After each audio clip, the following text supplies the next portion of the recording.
కడప జిల్లా రాజంపేట ఆర్టీసీ డిపోలో గ్యారేజ్లో పనిచేసే ప్రకాష్ సోమశెట్టి అనే ఉద్యోగి విధి నిర్వహణలో అస్వస్థతకు గురై ఆసుపత్రి పాలయ్యాడు. ప్రకాష్ సోమశెట్టిని చికిత్స నిమిత్తం రాజంపేట ప్రభుత్వ ఆసుపత్రికి తరలించారు. డిపో మేనేజర్ విధి నిర్వహణ ముగిసినా పని చేయమని ఒత్తిడి చేయటం మూలంగానే ప్రకాష్ కు ఈ పరిస్థితి వచ్చిందని యూనియన్ నాయకులు ఆరోపించారు. చాలా మంది ఆర్టీసీ ఉద్యోగులు తీవ్ర ఇబ్బందులు పడుతున్నారని తెలిపారు.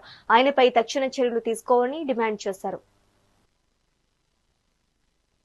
ఉద్యోగుల ఐక్యత ఉద్యోగుల ఐక్యత ఉద్యోగుల ఐక్యత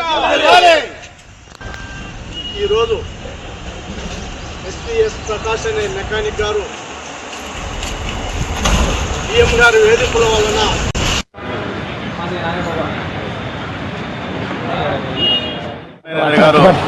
విపరీతమైనటువంటి వేధింపులకు ఎస్వీఎస్ ప్రకాష్ అనే మెకానిక్ ఈరోజు ఆత్మహత్యా ప్రయత్నం చేశారు. అదృష్టవశాత్తు మేమంతా కలిసి హాస్పిటల్ తీసుకురావడం జరిగింది.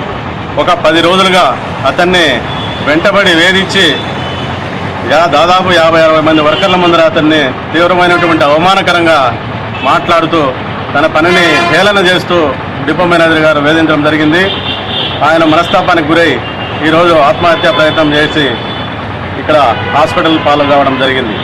ఇదే డిపో మేనేజర్ గారు ఇంతకుముందు ఒక ఏడీసీని కూడా ఇదే విధంగా వెంటబడడం వల్ల ఆయన కూడా హాస్పిటల్ పాలై ప్రస్తుతం మామర్ హాస్పిటల్లో వైద్యం తీసుకుంటా ఉన్నాడు.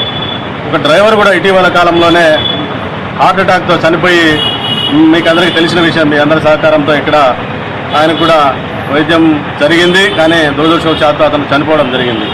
ఈ డిపో మేనేజర్ గారు వచ్చినప్పటి నుంచి విపరీతమైనటువంటి వేధింపులు, స్త్రీశక్తి విజయవంతం చేయడం కోసం అహర్నిశలో కష్టపడుతున్నటువంటి కార్మికుల్ని ఈయన విపరీతమైన వేధింపులతోటి మమ్మల్ని ఇబ్బంది పెడుతున్నటువంటి విషయం కార్మిక సంఘాలుగా మేము రోజువారీ తెలుపుతున్నప్పటికీ ఏమాత్రం ఖాతరు చేయరు. ఆయన ఈ మాదిరిగా దాడులు చేస్తూ కార్మికుల మీద ఇబ్బందులు గురి చేస్తూ ఉన్నారు. సాక్షాత్తు ముఖ్యమంత్రి గారే కార్మికులు బాగా కష్టపడుతున్నారని చెప్తున్నప్పటికీ ఈయనైతే కనుక ఈ మేనేజరు చీత్కరింపులు చీదరింపులు ఇక్కడ ఉన్నటువంటి కార్మికులు గురవుతూ ఉన్నారు. మేనేజర్ గారు విపరీతమైనటువంటి వేధింపులకు ఎస్వీఎస్ ప్రకాష్ అనే మెకానిక్ ఆర్టీసీలో పనిచేస్తున్నారు.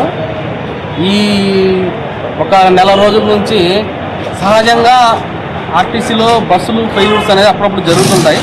ఆ ఫెయిల్యూర్స్ పైన ఇతని మీద తీవ్రమైన ఒత్తిడి తీసుకురావడం వల్ల ఈరోజు అలా జరిగింది. ఆ ఒత్తిడిని తట్టుకోలేక ఆ విధంగా అతను కింద పడిపోవడము, ఇలా ఫిట్స్ రావడము, బీపీ డౌన్ కావడము, షుగర్ ఎక్కువ కావడము ఇవన్నీ జరిగినాయి. ఈ ఒత్తిడికి కారణము మేనేజ్మెంట్ వారే. మేనేజ్మెంట్ వారు కొద్దిగా దీని విషయమై పై అధికారులు స్పందించి దీన్ని తగ్గించవచ్చు.